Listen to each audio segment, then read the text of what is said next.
We're live and recording. Thank you. We'll see what kind of participation we get here.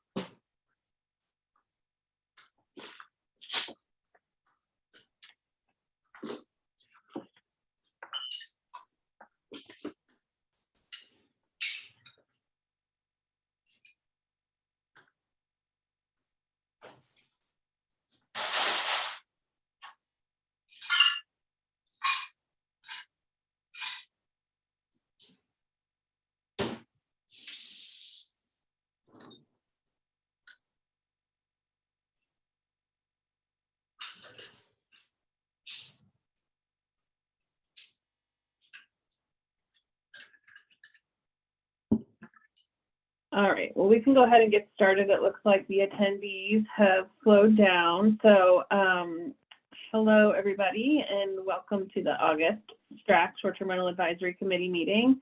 If there are any people in the attendees list that need to be over, that are STRAC members and should be on here as a panelist, if you just want to raise your hand, we can get you moved over. I'm not seeing anybody unless Abby, if you just want to move Erica over, maybe we can have her join us, but I think that's it, unless there's a name I'm not recognizing. But if there is and you are a STRAC member, go ahead and raise your hand and we'll get you moved over to a panelist. So hope you all are doing well and enjoying your summer. I sent out the agenda and everything last week, so we'll just start with a quick staff update and some changes that have happened in excise and licenses. So Erica Rogers, who you all know, has moved over to the city attorney's office. So she will still be joining us on these STRAC meetings, but in the capacity of a city attorney now. She and Reggie are assisting and supporting and guiding excise and licenses. So they'll continue to be helping us, and we'll still have Erica's support, but just in that capacity instead. We are working on refilling her position, so we hope to, by the next STRAC meeting, whether that have a new policy analyst that's assigned to this subject matter and get them up to speed. Obviously, I'm not going anywhere, so I will be here as well. So, but that's our update from excise and licenses. So I'll go ahead and share my screen and jump into the presentation for today. It's a smaller agenda than normal just because we weren't able to get to some of the newer topics that we were hoping to address, but we will keep those on the agenda for later this year and hope that we can return back to those. So, all right. Is that working? Can everybody see my screen? Mm-hmm. Great. Yep. Okay. So to go through the agenda, we will have public comment at the end, as always. So for those of you that are attending from the public, at the end of the regular agenda, oops, I never updated Erica's name, but at the end of the agenda, please just use the raise hand feature, and we will promote you to a panelist to be able to speak for 2 minutes if there is somebody that has public comment. And Erica is here, so that email that's there will work for now, but I'll get that updated for our next meeting as well. But if you are just using the phone and calling in, you can use that email to sign up for public comment as well. So to go through our licensing and enforcement updates, as you all know, we have been converting to a new compliance software over the last couple of months, and we are still working through getting that data updated and syncing it with our the way that we report out on licenses and unlicensed properties. So we still don't have our new dashboards totally completed yet, but I know we have several people working through that data, and hopefully, again, by the next STRAC meeting, we will be able to share all of that information with you. But just to give you some high-level information of the numbers, as of August 6th, we had 184 total pending applications. 52 of those are awaiting an applicant action, and so we've looked at them and sent them back. 116 are under review by excise and licenses. of those 116, about 56 or so are still just kind of under the initial phase of review, so haven't moved on to the second level of review yet. There are 11 pending applications that are under review by another city agency, and then 5 that are awaiting a denial appeal hearing, which is about the same number that we had that were pending last time we recorded out at To the Strack. As far as new applications, we've received 105 total applications during the month of May. 62 were for new, 43 were for renewals, 164 in June, 100 for new, 64 for renewals, and then 142 in July, 79 for new and 63 for renewals, which is displayed here on this graph as well. So you can see that our numbers, we are issuing more licenses and getting more applications than we were in 2020, but we're still not quite back to the 2019 numbers yet. And so again, August, our numbers are just partial data, and those were actually just ran as of August 5th. So definitely take August with a grain of salt. But that gives you an idea of how the kind of the recovery of short-term rental licenses is going in 2021. And then same thing for renewal application data, where 2020, obviously we saw some dips, but 2021 is coming back. As far as applications and disciplinary action data, since the last STRAC meeting, we have had 7 application withdrawals, whether those are new applications or renewal applications.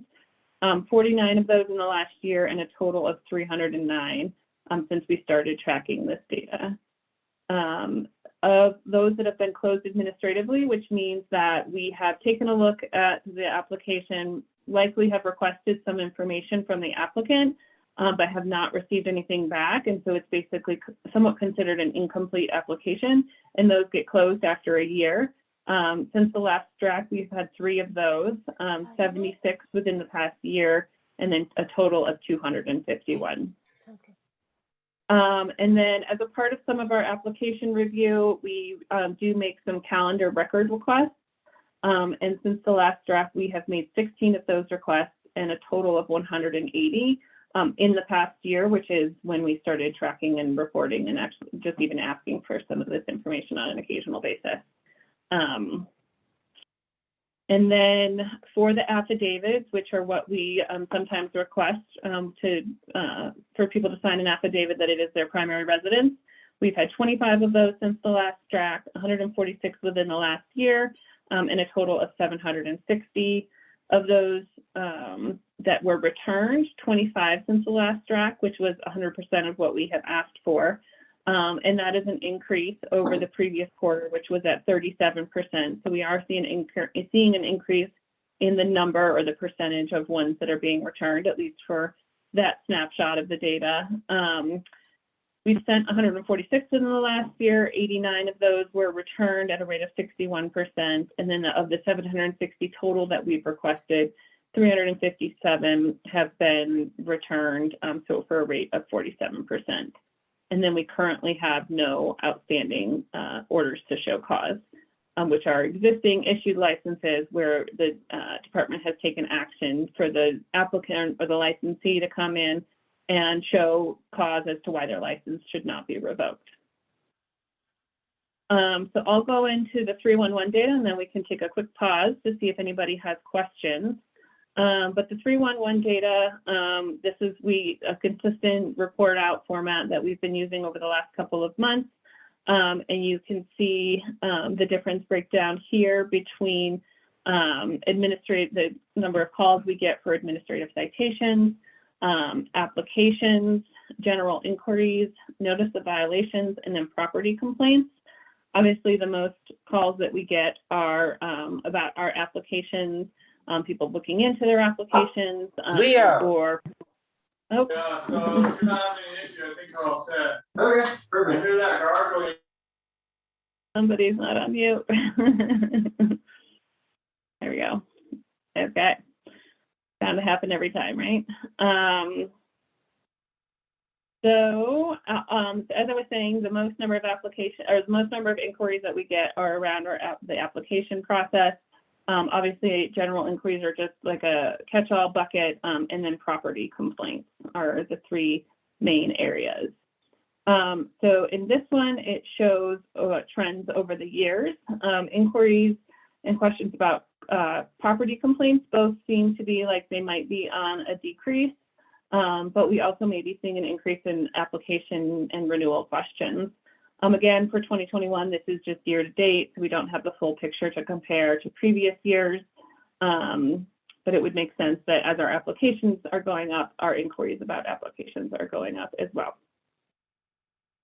And then 2 more slides on data. This one just breaks down between those years, the differences between the types of calls that we're getting between those buckets that I had mentioned. Obviously, we had much higher volume in 2019 than we have had in 2020 or have had this year. But it does look like we'll at least meet our 2020 call volume, if not. So somewhere probably in between where we were in 2019 and where we were in 2020. And then finally, our lodgers tax update. The 2021 year-to-date data is close to where we ended in 2020. So obviously an indicator that, usage of short-term rentals is back up again after 2020's major decreases and early 2021's decreases at about 15% of the total lodgers tax collected as of this point. Obviously lots to change throughout the rest of the year with that piece of information. And then the last one is just the piece that we always try to pay attention to, which is the difference between the number of lodgers tax accounts that we have and then active short-term rental licenses, which just gives us an indicator of where we might have an opportunity for some education. So I will take a quick pause there and see if we have any questions. It does look like Councilwoman Sawyer, you have a question? Yeah, thanks, Molly. I was curious about a couple of slides ago, the number of inquiries into application and renewals. Just curious whether that's a result of our new system, or is that new system front facing, or is that only back facing? And is that maybe part of the issue there? The new system is a compliance software. So the software that people are interacting with to actually submit the application hasn't changed in a couple of years. And so I do think, part of it, I think, is just us seeing people returning to getting licensed again. And so we're just seeing an increase in inquiries as far as like, what is the status of my application and that type of thing. I do think, we are also not at the same pace we were at issuing licenses prior to COVID. Just with some staffing changes, although we're getting some help is on the way very soon for exercise and licenses. So I do think that people just are also calling to check on the status. Got it. Okay, cool. Thanks. Mm-hmm. Carrie? Hey, I was wondering on the new versus renewal, if somebody let their license, let's say, lapse for a period of time, particularly in 2020 with everything going on, and now they are reapplying, are they considered new or are they considered a renewal? Just curious on that, thanks. If they fully let their license lapse, they would be considered a new application. Okay, that's 90 days. So if you go past the expiration date, past 90 days, you have to apply new. Let's see, I think I saw Cindy up there next. Yeah. Molly, can you go back to the lodgers tax update? Yeah. Can you remind me what in the top section does percent of lodgers tax collected mean again? So this is not just lodgers tax doesn't just come from short-term rentals. It comes from all other types of lodging. So of all the lodgers tax collected, 15% of that, about 15% so far in 2021 has come from short-term rentals. So the other 85% is coming from hotels and other types of lodging. Okay, so we're seeing a trend, even though we have less short-term rentals, we're seeing a trend of short-term rentals becoming more of the pie of lodging in Denver. Is that the way you interpret that? So since 2017, yes, I think 2021 is a little too early to tell if that 15% will hold or not. But it has been on a somewhat steady of an increase. Obviously, from we don't have the 2017, but between 18 and 20, we did see an increase, and then we'll just have to wait and see what happens in 2021. Okay. And then I also thought that there was going to be some cleaning out of records and computer technology to get the active short-term rental licenses between EXL and the Treasury Department to bring that 1,142 difference down a little bit. Where are we in that process? Yeah, so we update, maybe Brian can step in, and we did update some communications a couple of, at least a year ago at this point now, right, Brian? Yeah, we started, but I think the bigger issue is we're going to have to identify with the short-term rentals that are out there. So if there's a lodger's license at, say, 100 Broadway, so the difference is there an active short-term rental there? And in order to determine that, we need to use our software to figure that out.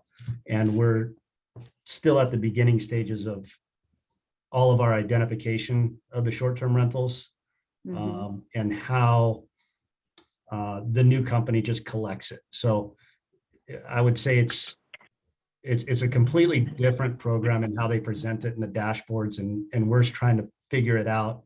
And are they collecting the data in a way that we want, and in a manner that we can kind of parse out and present to you guys? So Alex and I have another meeting with them tomorrow about that data, but to get that number down, we would need to be able to identify some things, and then essentially cancel those tax licenses if there is no license, which I'm not sure we could do in thinking about that, because again, we'd have to identify if they were short-term renting without a license. The other thing is that lodgers tax licenses are 2-year licenses, and ours is a 1-year license. So there's just might be a little bit of a lag going on there too. So when Airbnb collects the tax for everyone, is it identified by name or by address for you to jive with your records? How does that work? That they remit one check per month and do not tell us who it is remitted from or on behalf of. Okay. Thank you. Cindy, this is Sophia from Treasury. Sorry to interrupt. Along with that, we're doing some cleanup of our lodgers tax accounts. If sometimes until we send a return, which is only annually for the majority of the smaller renters, then we don't know that they're not active until we send that return and get it returned, in the mail. So there is some lag on the Treasury side as well to determine those, but we're also in our group trying to look at the data from excise and license and match them up with ours. We also have, people who may not be flagged as short-term rentals, or who may be flagged as short-term rentals who are just classified as a regular lodging license. So that's one part of our cleanup process as well. I think of the actual number of payers I have currently in 2021, the number is under 2,000. So, the 2,040 that they have there as active business licenses, those might not all report until January of 2022 for their annual tax liability. So there is definitely timing differences and data differences, but I think excise and license and Treasury are working on it from their respective systems to try to figure that out. Okay, so the figures we have percent in the top category, percent of lodgers tax collected, those could be totally off also because of this. I try to narrow those down, but I definitely saw some accounts classified as a short-term rental and they were actually a hotel. And so I remove those from the data when I can see that. But I don't know what business license they may have with excise and license. And that's what we're trying to determine and weed through. There's just thousands to go through and we just want to make sure it's right and correct. Okay, and my last question is, there's a lot of hotels that are starting programs that sort of copy short-term rentals. But I would assume everything is still coming through the hotel as a listing and paying lodgers tax that way, not as a short-term rental. A short-term rental would be an individual host. Is that correct? I think you answered, you Yes. asked a couple of questions there. So the model that the hotel uses doesn't really matter. You know, whether they look like a short-term rental or advertise like a short-term rental, that's up to them. It just matters what type of business license they have with us. That is one of the issues of starting with a new compliance software is we have to go through those. And if they look like a short-term rental, let's say on Airbnb, but they're a hotel, we have to exempt them out. So we're not looking at them anymore. Okay. And then I don't know if Sophia wants to answer this second question, but a lodger's tax is a lodger's tax. So Okay, they're paying the same rate. right. So That's Okay. right, Brian. Sophia and Brian, I just had a quick question. I'm not sure who would own this, but when you talk about the cleanup and the different exercises and Brian describes the new software, would there be some way to have like a tagger on the lodger's tax account so that if there are different kinds of accounts, they could have an identifier, you know, like a hotel, a short-term rental, and whatever else falls in that category, so that Brian, you could then match, you know, very clearly an STR business license with the issue we have with timing, with a lodger's tax account being a 2-year license versus a 1-year. And then it would be, maybe I'm oversimplifying, but easier to align where the overage is or where people have just fallen away and not renewed their license or decided not to have a short-term rental anymore, and they still have a lodger's tax license hanging out there that's inactive. I'm just wondering if there's an automated way to do it, or we have too many pieces of software that they don't talk to each other. Mhm. Does that, my question make sense? Yeah, I mean, for my perspective in Treasury, I mean, we have to go through each, you know, individual account. So on top of the lodgers accounts listed here, we'd have all the hotels. So we have, you know, probably 3,000 plus items that we would have to go through and tag. It wouldn't be an automatic process. We'd have to say they're a short-term rental, they're a hotel. And what we're doing is we're tagging the short-term rentals. And if they're tagged inappropriately as a short-term rental and they're actually a hotel, we have to remove that tag manually. I But see. just every other hotel lodging thing is not flagged, and generally is not catered out for this purpose. We only cater this out for tracking with the excise and license reports and for the STRAC committee so that we can identify who is subject to the primary resident rule. Got it. Yeah. Okay, thanks. Yeah, of course. So it looks like we had Dana and then David. Hey everyone. So I had two comments or questions. I feel like if I recall correctly, before I served on STRAC and was just in attendance, the lodger's tax accounts compared to the active short-term rental business licenses has always been brought up at every meeting, or at least frequently enough. And I believe, and correct me if I'm wrong, but the intention of initially bringing it up was to talk about or address lack of compliance.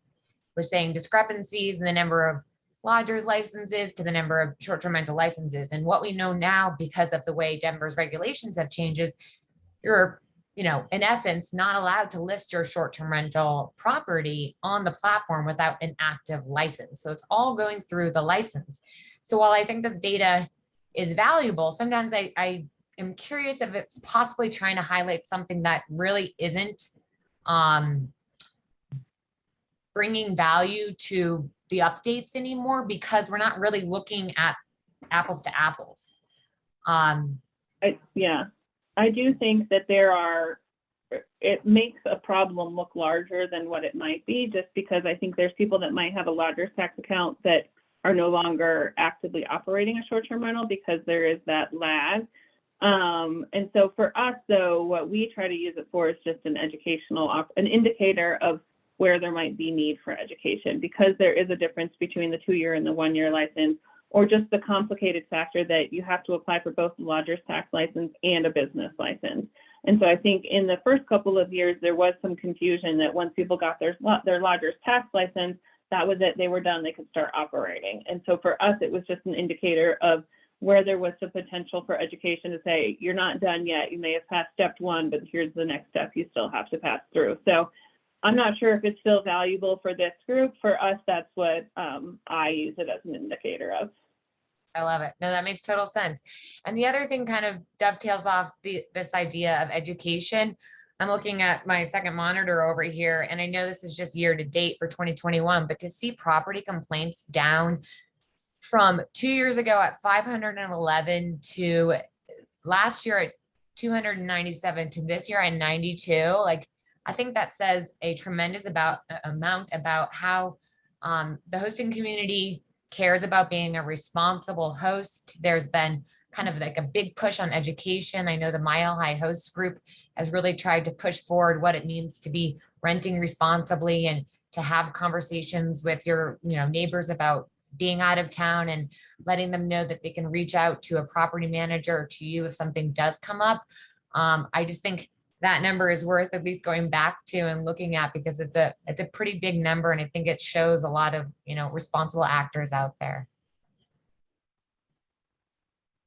Yeah, a good point that there is a decrease. Yeah. Okay, let's see. Is that it, Dana? You good? Yes, thank you. Okay, thank you. David? Yes, so I actually wanted to speak to Cindy's point related to the percentage of revenue that's coming from STRs. The one thing that I can definitely say from my experience, with all the properties that I'm managing, is that we're seeing higher rates this year for STRs. And at the same time, for anybody who doesn't know, I now work for a company that runs hotels as well. And what we're seeing in the hotel world is not that same trend. People are There's not been a premium in 2021 for hotel rooms. It's the ADRs, average daily rates, are pretty comparable to where they were a couple of years ago in hotels in Denver. Whereas in short-term rentals, I want to say my ADRs are up like 30% this year over 2 years ago. And that's like true across all of my listing types in 6 different neighborhoods in this city. So it's even if we've had the number of Airbnbs or short-term rentals go down in the city, we're seeing higher revenue because travelers are now willing to pay a pretty extreme premium to not stay in a hotel. There's a whole class of traveler that just, I guess, doesn't want to stay in a hotel period anymore, and is just not comfortable in that environment. And I don't know that any of them are going to go back. Related to that same deal, I'm looking at almost 100% occupancy rates across my listings for the last 4 months. The hotel that the Source Hotel specifically in Rhino, which is pretty popular and it's new and it's nice, blah, blah, blah. They're maybe at 75% over the last 4 months. And that's during the peak season. So that's just like some of the background on why we're seeing more money coming out of STRs. It's kind of this paradigm shift of what the traveling consumer wants out of a lodging facility. So, yeah. Hey, David, can I follow up on one question? 100% occupancy. So of available nights? These are ADUs, so they have full availability. Okay, gotcha. And then my 30+ day rentals, same deal. Those are not under STR rules, but they're also, I mean, maybe we'll have a gap night here or there, but like month-long stay after month-long stay after month-long stay. Gotcha. Okay. Yeah, that's the cost of a short-term rental hadn't occurred to me as something that could be driving that increase as well. So good point. Okay, so seeing no other hands raised, I'll move on to the next part, which I'll go through the current event slides and just an update on some more resources that we've added around ADUs to our website. Long overdue, I know, but and then we'll see what other questions we have. We try to include some news articles. Lots of them happen in the 2 months, between the 2 months that we meet. But here's just a snippet of a few. In Denver, there was a story that Airbnb blocked about 2,600 party rentals in Denver. And so what that meant is that for those that are under the age of 25 and don't have a history of positive reviews, the reservation was blocked. And so in Airbnb has done this, I think, across the country, but in Denver, they were able to say that there's 2,700 of those that were blocked as a result of that policy. Young adults, however, staying in like not near their home city or renting smaller spaces, but so we're under the age of 25 and didn't have positive reviews, but we're staying away from their home city and in a small space. Those types of rentals, I believe, were not blocked by the platform. That said, there's a second article in there about some safety teams that Airbnb has for what they do for when they have to address problem guests and or hosts. So just two interesting articles that I thought were out there for the month, one Denver specific one. And then also close to home, there was an article that just came out, I think this week around, or maybe it was last week, several mountain communities, and it just went through some of the different communities and some of the ideas and options that they're looking at for regulating short-term rentals after seeing record-breaking increases. So I'll go through what some of those are, but obviously the link to the article is there as well. In Frisco, they're looking at a petition. There's people trying to get a petition that would ban short-term rental properties with non-resident owners.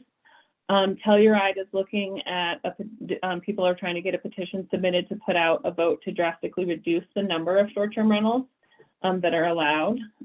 Steamboat suspended short-term rental applications for 90 days to have a little extra time to review their regulations. Crested Butte approved a year-long suspension of issuing new permits, which were already capped at 30% of all homes. Breckenridge is considering an increase in fees for the 3,800 rentals that they already have. Univista, sorry, I have a hard time saying it like that, is considering capping short-term rentals, which are currently already capped at 7% of their housing stock. And then Salida has a 3-month moratorium on new short-term rentals, and Vail is considering increased regulation and currently has about 2,100 permits. So I just particularly thought that was an interesting article given the variety of options for regulating short-term rentals and looking at them, and just had some interesting statements about some of the challenges that those mountain communities are seeing as a result of short-term rentals and why they're considering these regulations. Molly, could I ask you just a quick question? I don't know that this is a data point that would be linked, but it would sure be interesting to look at. When you read about the massive uptick in sales in our mountain communities of homes during COVID, both new housing starts and then resale of existing homes, I just wonder about the corollary where people were working remotely and decided, I'm going to spend more time away from the city. And now all of a sudden we see a very different landscape in these mountain communities. It's interesting as you cover all of them, and so many of them all grappling with the same issue all at one time, or in the recent, I don't know, last year or so. Yeah. I mean, that's a difficult data point, right? But yes, I would agree that it's just an interesting, I think all the mountain communities in Denver itself, we acknowledge the importance of the short-term rentals, but also acknowledge the challenges and want to make sure that our residents have affordable places to live.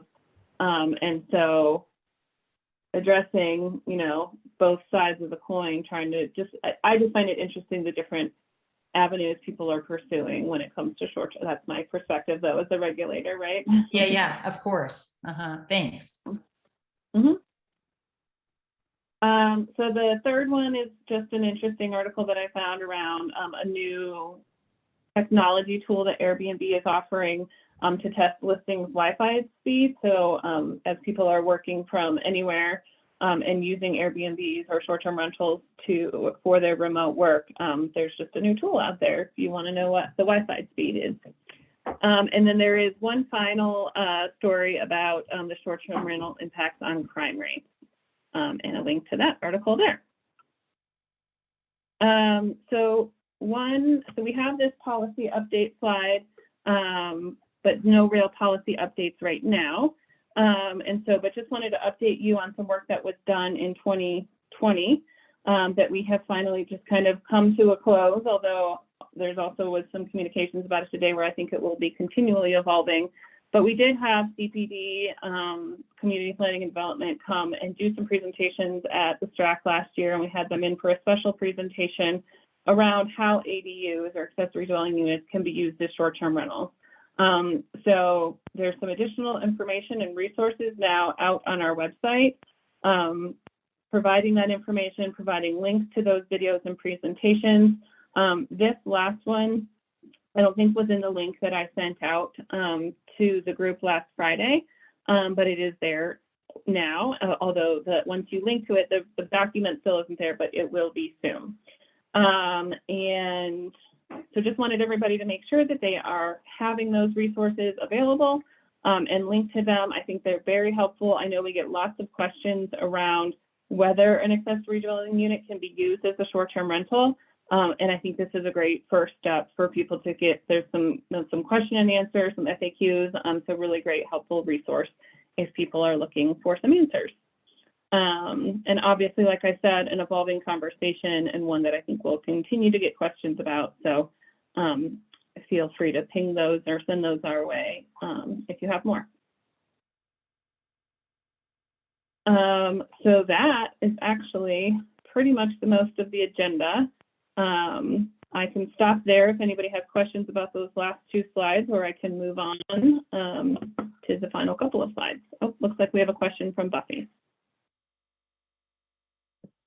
I was looking at the short-term rental thing, and I know when we had the call before, or as I remember, when we had the call with Andrew Webb about the ADUs about 16 months ago or something, he said that you could use the ADU as your primary residence and your house, say, as the ADU.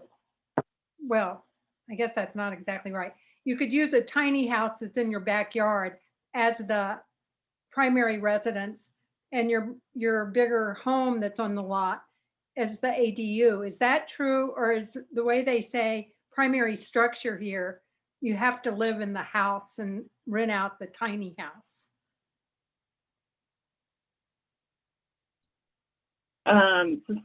You have to live in yes. You can live in the primary house and rent out the accessory dwelling unit. If you live in the accessory dwelling unit, you can't rent out the primary house, and you also cannot short-term rent the accessory unit as a short-term rental. I just wanted to make sure I understood it correctly. Thank you.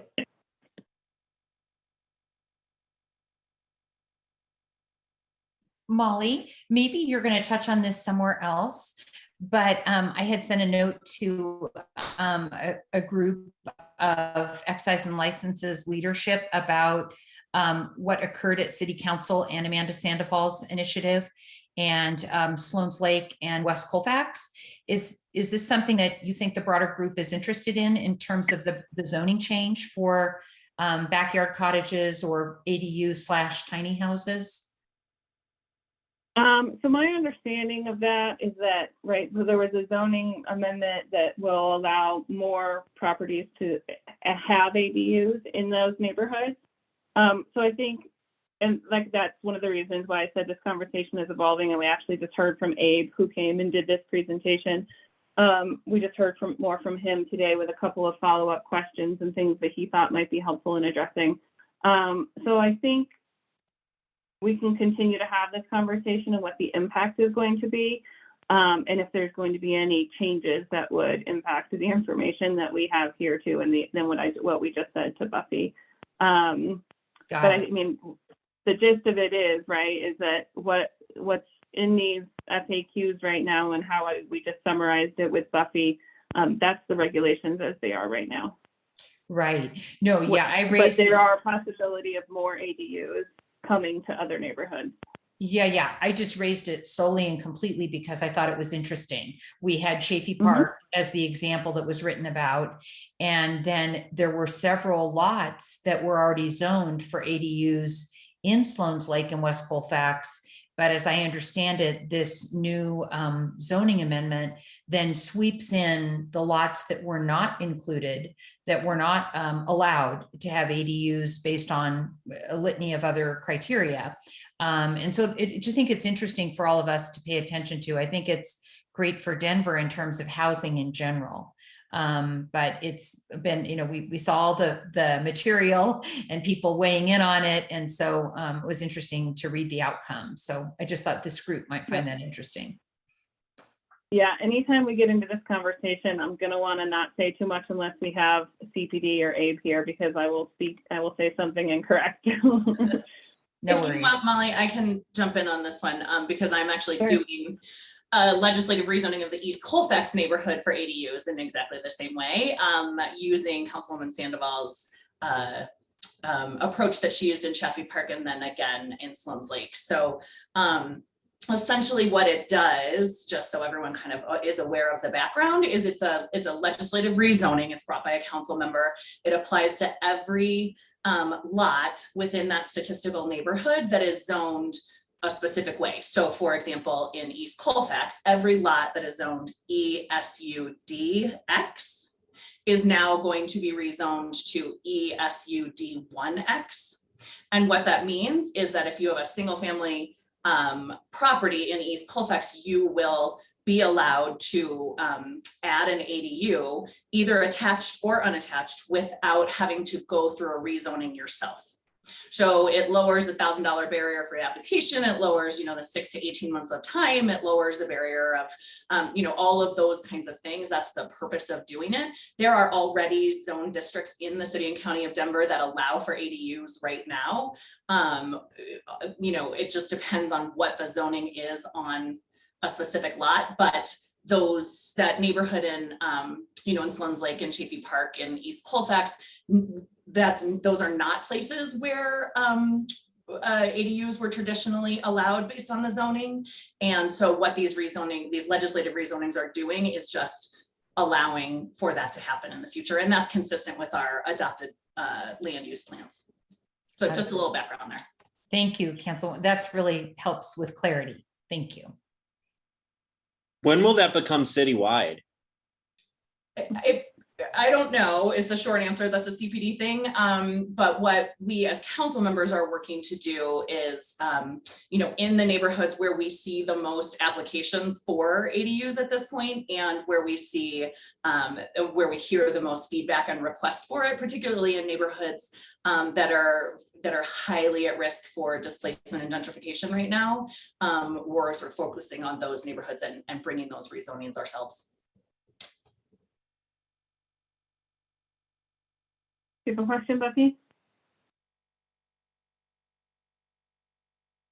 You're on mute if you're speaking. Sorry, I was going on and no one could hear me. It seems like in the past, there was the possibility that people would be regulated in whom they could rent to if they wanted to use it as a rental. There was talk about that, at least, that maybe in Hilltop, people would have to, they had ADUs, they'd need to rent them to lower income people or something like that. And I just wondered if they're still looking at restrictions on or regulation on how you utilize your ADU, whether you rent it out or not at all, and whether you rent it long-term or short-term, and whether you rent it to Yeah. who can afford to pay it on their own, or people who are on a government subsidy. So lots to unpack there. Number one, Hilltop has a conservation overlay over part of it that may or may not allow for ADUs, but that's not one of the places we're looking at because it's not at risk for gentrification and displacement in the same way that a number of other neighborhoods within the district are. So sort of not focused on those neighborhoods right now and sort of focused on the other neighborhoods that really need the additional housing, that need the housing stock to be different and more diverse and broader. There is an organization called the West Denver Renaissance Collaborative or Collective, I can't remember which one, and WDRC is actually working with the city. They have a contract that's very specific. So if you take advantage of their program, which you get money from the city to help build the ADU in your yard, but then there is a component of affordability that has to that you have to follow because you have accepted government money in order to build the structure on your property. So there is that. But I think also there's a little bit of confusion there because it's illegal to choose, there are fair housing laws, they're federal, and there are very specific things that you have to follow if you're an organization or, and you're renting. So there's a little bit of a misunderstanding there, I think, Buffy, but hopefully that clarified it a little. Yeah, it did. I was curious and you satisfied that. So thank you. Councilwoman Sawyer, could I just ask you one last question on this topic? And that is in neighborhoods like Berkeley, Sunnyside, maybe the Regis neighborhood, where they were kind of innovators in kind of polling neighbors and getting engagement in the establishment of ADU zoning. Was the impetus in those neighborhoods the same as what we are looking at now as a broader thinking about these at-risk neighborhoods or risk of displacement? Or were they just innovating with a different kind of rationale? Well, Chafee Park came to Councilwoman Sandoval and asked for her help with doing that rezoning. So that rezoning, the first one that ever happened, was community led. It was brought by the neighborhood organization to the council person, and they requested her assistance in that. And so that was something that their neighborhood in particular wanted. I can't really speak to kind of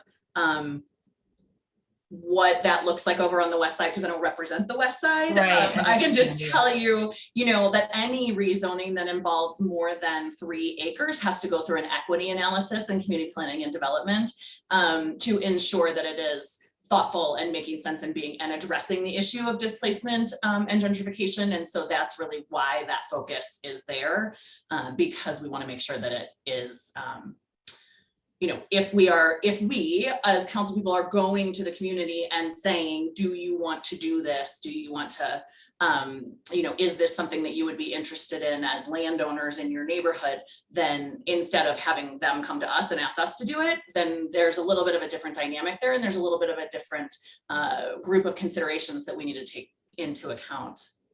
Got it. Makes sense. Thank you. So like I said, I think there's a lot that can still change and there's a lot of questions as this is a very complicated area.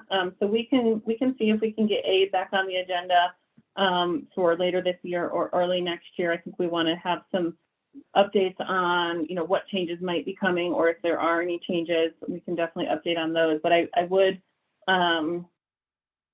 like I said, there's only so much we know, but all we can share is how it impacts the operations of short-term rentals and the regulations of short-term rentals. But we will see if we can get aid to kind of come back. And like I said, we'll be in communication with him over the next couple of months on some of these questions in relation to how they operate or how they impact short-term rentals. So,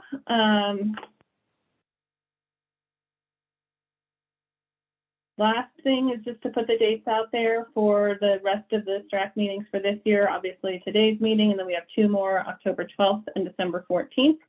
Some possible agenda topics that we've talked about is looking at building and zoning compliance. Accessibility in short-term rentals was one that I know that we have talked about with this group specifically, and one that I think we'd like to focus on. So hopefully that's one that we can put on for the October agenda, if not at the very latest, the December agenda. And then also coming back to the conversations we've had around short-term rentals effects on housing affordability in Denver. So we will continue to keep holding these meetings via Zoom for now. So if there's any updates to that, we will certainly let you know. And now we'll move into public comment unless there's any other questions from the committee at this point. Molly, I have one last one, and I don't know if it would be useful. And maybe it's something that you and Brian could build into the regular content of the meeting, but how is the initiative that was launched by Airbnb in terms of the automated, systematized taking down of any property that was listed without a valid short-term rental license? How are we doing with that? How do you all feel about it? And I mean, the results, all the data you presented at the beginning, which looks all very good in terms of trends. I just don't know how much of that is like manual intensity of labor on behalf of excise and licenses, and how much of it is the automated work and system work being done between you and Airbnb. So everything that we've put out today is pretty manual, but it comes out of our licensing software because that's what we have right now. What I was referencing at the beginning is that compliance software, which is where it's a new software. It's the software that basically scrubs the internet to find the listings that either are unlicensed or are listing an advertisement without a license. So that's where we're still syncing up the data, and that will be the piece that tells us what changes have been. And so if you remember back to when we would report out this data 6 months or so ago, one of the first slides we always reported out on was active short-term rentals versus licensed short-term rentals.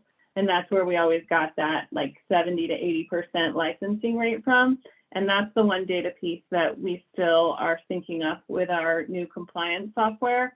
And that will tell us how effective that new regulation has been around making sure that unlicensed transactions are not occurring. So TBD, unknown, but we have our fingertips on it, and it is around the corner any day now. We were really hoping to have it for this meeting today, but it's just some complicated data that we're still sorting through a little bit. It's just provided and presented in a little bit of a different way than our previous software. So we're just making it pretty still and figuring it out. So thanks. Yep. Okay. So I'm gonna need my trusty tech friends to help me out now on if we have any public comment. Oh, I guess I can stop sharing. That'll help. It looks so like it does look. Yep. Go ahead.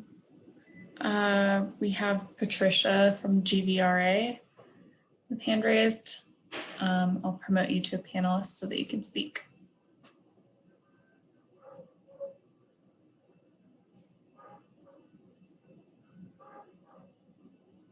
All right, Patricia, it looks like you're here and you just want to make sure you're unmuted, and then I will start, give you 2 minutes to provide public comment. Thank you so much. Can you hear me now? Yep. Okay, I just wanted to be sure. So thank you so much for working together with Mile High Host Club, and also taking into account what the host's feedback is.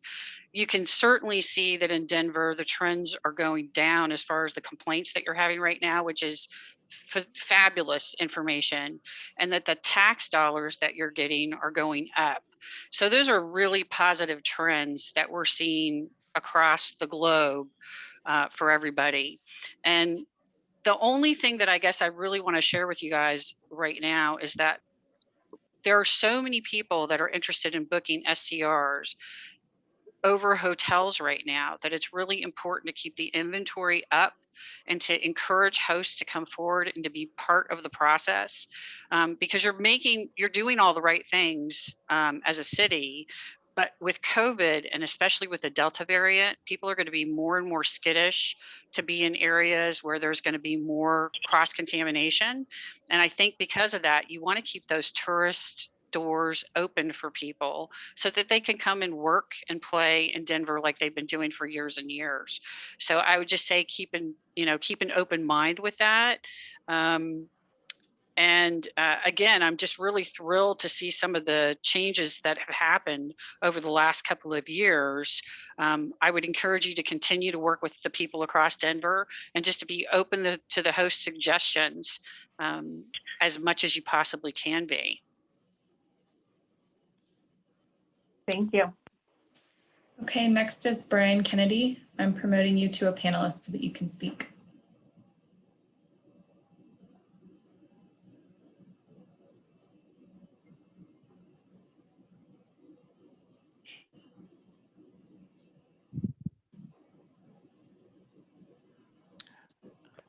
Hi, this is Brian Kennedy. Can you hear me?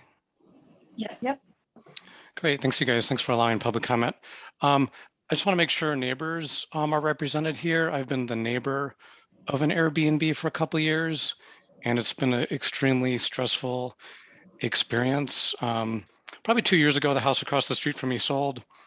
After some time passed, my wife and I approached them to be neighborly and introduce ourselves to a couple unloading some stuff out of their car, only for them to laugh at us like, oh, we don't live here. This is an Airbnb. So my first point is transparency. Where is it? How could I not be notified, of a business operating next to me? I did some research on my own then, and I found their listing.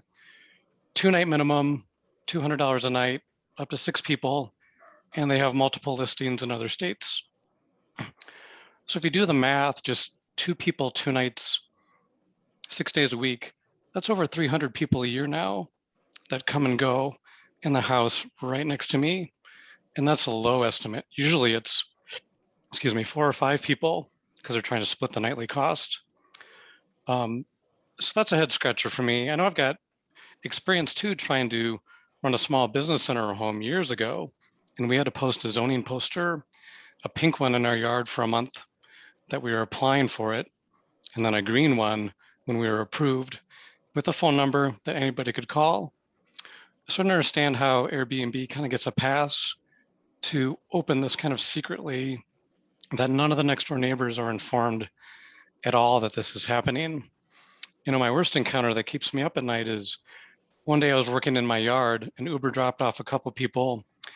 They got out, got their luggage, walked past me. I said hello, walked right up to my front door and tried to get into my house. So of course I was like, wow, are you guys looking for the Airbnb? And they're like, yes. I'm like, oh, it's across the street. What if that would have happened in the middle of the night? It scares the hell out of me that now I have hundreds of people coming and going next to me. And that was a low estimate I gave you. That doesn't even include a house cleaner that comes in between every visit, the Uber, Lyft drivers, the food delivery drivers. I mean, that's easy 500 people a year coming and going next to my house. And behind me, my neighbors just put their house up for sale. And I'm terrified now someone's licking Brian, their that was chops. your 2 minutes. If you could wrap it up, Brian. That was your 2 minutes. So if you could wrap it up a little bit. Okay, my last point was just, there's a house for sale behind me now. And if someone turns that into an Airbnb and I'm sandwiched in between 2 of them, I'm going to lose my mind. I hope you consider that when you're approving licenses, how many are on one street. Thank you. Thank you for your feedback. Okay, next is Sabrina Kalman. I'm promoting you to a panelist.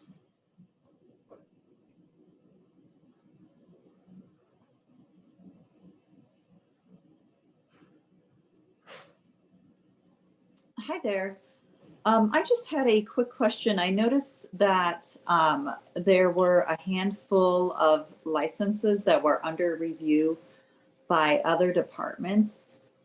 When you were going through the initial slides, can you speak more to that and what other departments might be reviewing licenses and how that works? Yes, so we'll come back to that question, Sabrina. This is for public comment. We do have some extra time in the agenda today, so I will have Brian address that.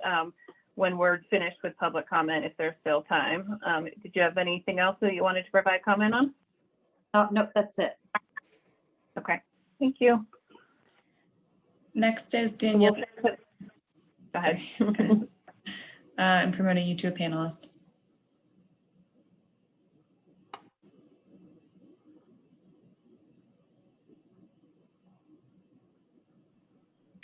Hi, this is Danielle Anderson, a host in Denver, and I'd just like to get some clarification on the calendar request. So I believe we don't have an ordinance that states a specific number of days someone is allowed to rent.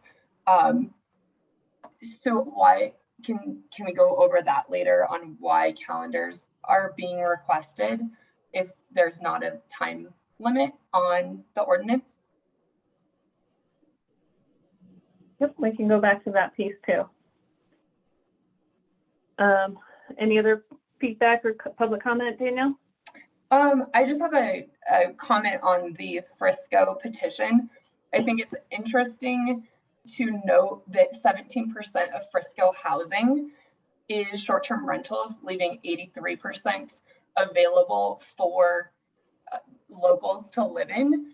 And so, as we know, Frisco house prices are, for a single family is $1 million, but 83% of the homes available there are not utilized as short-term rentals, but it's still expensive to live there. So when I saw that, I just thought it was interesting on housing affordability, as that's a topic that we might be looking into. There's a lot of outside factors that are huge on housing affordability. Like for the last 8 years, we've been short on new builds, and lumber prices increasing and skilled labor hard to find, and first-time home buyers at 33 years old and the mortgage rates at 3%. So people aren't selling their home to buy a new one. So just wanted to point out those other factors that are increasing housing prices that affects housing affordability. Thank you. Okay. No more hands raised. Okay, great. So Buffy has a question, and then we'll jump to Brian. Brian, if you don't mind addressing those two questions around calendar requests and other agency review. But Buffy, you want to go ahead and ask your question first? Yeah, I just think while we're getting back to the commenters, we should also get back to Brian Kennedy and let him know how he should, what he should do if he wants to file a complaint that could lead to some kind of investigation or administrative citation or something in case his neighbors are not complying with the necessary rules. That's a good point. And Brian has been in touch with our department and we have been in communication. So, but yes, good point. Thank you. Brian? No. I'm here, just waiting for my screen to catch up. So the other agency inspections, right now it is completely zoning. We planned on bringing building on board, but we're having some difficulty with some rules and laws there.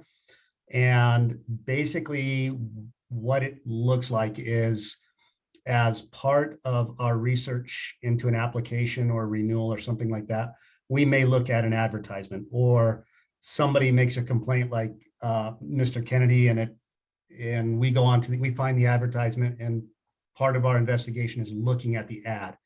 If we see some obvious zoning infractions, we will refer it over to zoning.